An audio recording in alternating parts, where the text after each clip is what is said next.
Hi friends, welcome to ಶಕ್ fun foods. ನಾನಿವತ್ತು ಕೋಡುಬಳೆ ಮಾಡೋದನ್ನು ತೋರಿಸ್ತಾ ಇದ್ದೀನಿ. ಅದಕ್ಕೆ ಒಂದು 50 ಗ್ರಾಮ್ನಷ್ಟು ಚಿರೋಟಿ ರವೆನ ಬಿಸಿ ಮಾಡಿ ಇಟ್ಕೊಂಡಿದ್ದೀನಿ. ಮೈದಾ ಹಿಟ್ಟು ಕೂಡ 50 ಗ್ರಾಮ್ ತೊಗೊಂಡಿದ್ದೀನಿ. ಅದನ್ನು ಸ್ವಲ್ಪ ಬೆಚ್ಚಗೆ ಮಾಡಿ ಇಟ್ಕೊಂಡಿದ್ದೀನಿ.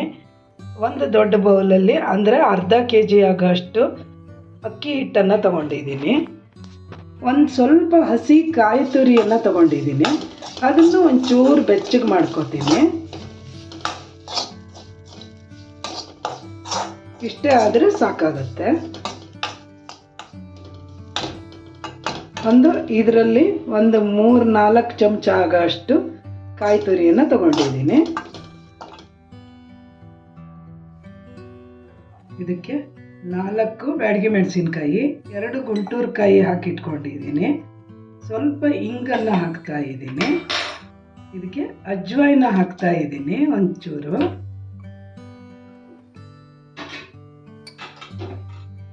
ಸ್ವಲ್ಪ ಬಿಸಿ ಮಾಡ್ಕೊಂಡಿರೋ ಕಾಯಿ ತುರಿಯನ್ನು ಹಾಕ್ಕೋತಾ ಇದ್ದೀನಿ. ಸ್ವಲ್ಪ ಅರಿಶಿನವನ್ನು ಹಾಕ್ತಾ ಇದ್ದೀನಿ. ಸ್ವಲ್ಪ ಜೀರಿಗೆ ಹಾಕ್ತಾ ಇದ್ದೀನಿ. ಈಗ ಇದಕ್ಕೆ ಸ್ವಲ್ಪ ನೀರು ಹಾಕ್ಕೊಂಡು, ಸಣ್ಣನೇ ನೀರು, ಇದು ನೀರು ಹಾಕ್ಕೊಂಡು ಚಟ್ನಿ ರುಬ್ಕೋತೀವಲ್ಲ ಹಂಗೆ ನುಣ್ಣಗೆ ರುಬ್ಕೋತೀನಿ. ಈಗ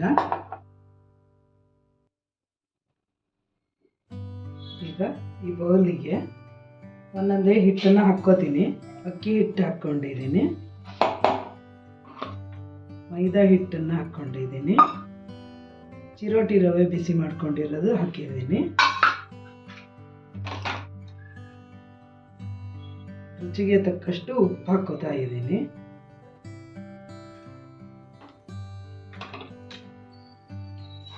ಇದನ್ನ ಚೆನ್ನಾಗಿ ಮಿಕ್ಸ್ ಮಾಡ್ಕೊಂಡಿದ್ದೀನಿ.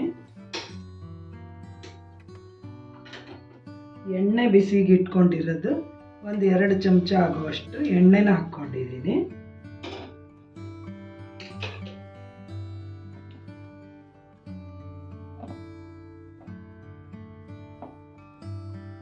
ಇದನ್ನ ಮಿಕ್ಸ್ ಮಾಡ್ಕೋಬೇಕೀಗ.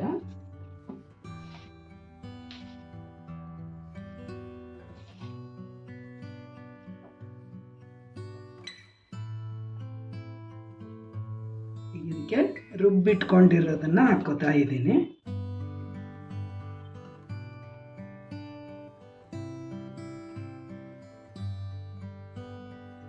ಇದರ ಹದ ನೋಡಿಕೊಂಡು ಇದಕ್ಕೆ ಮತ್ತೆ ನೀರು ಹಾಕಿ ತೊಳೆದು ಹಾಕೋಬಹುದು.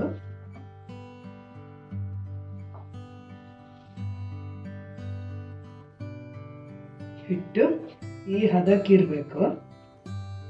ಇದನ್ನ ಹೊಸದ್ರೆ ಮುರಿಬಾರ್ದು, ಈ ಥರ ನೀಟಾಗಿ ಬರಬೇಕು. ಹೊಸದು ಬಗ್ಸಿದ್ರೆ ಇದು ಕರೆಕ್ಟಾಗಿದೆ. ಈಗ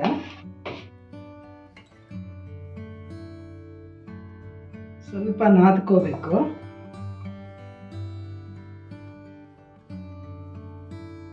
ಒಂದೇ ಹದಕ್ಕೆ ಈ ಥರ ಮಾಡಿಟ್ಕೋಬೇಕು.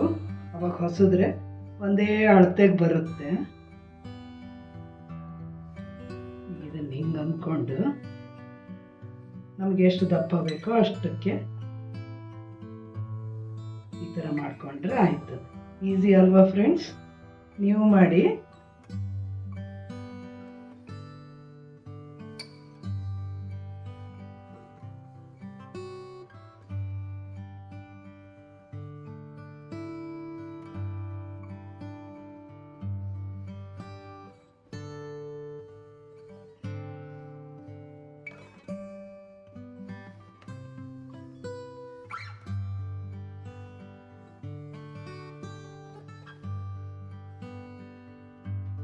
ಈಗ ಎಣ್ಣೆ ಕಾದಿದೆ, ಇದಕ್ಕೆ ಹಾಕ್ತೀನಿ.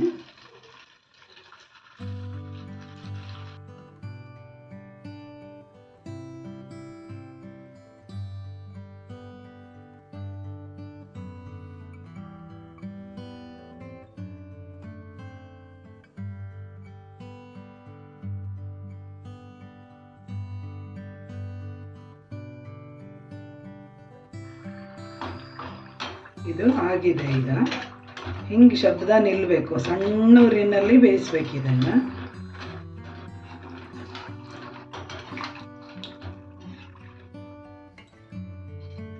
ಜೋರಾಗಿ ಇಟ್ಕೋಬಾರ್ದು, ಮೀಡಿಯಮ್ ಉರಿನಲ್ಲಿ ಬೆಂದರೆ ಒಳ್ಳೆ ಚೆನ್ನಾಗಾಗತ್ತೆ.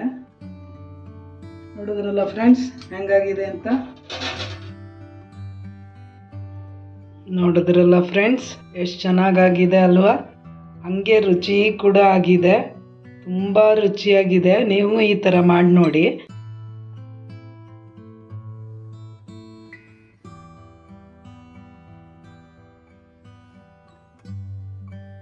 ಚೆನ್ನಾಗಾಗಿದೆ ಅಲ್ವಾ? Thank you for watching. Bye bye.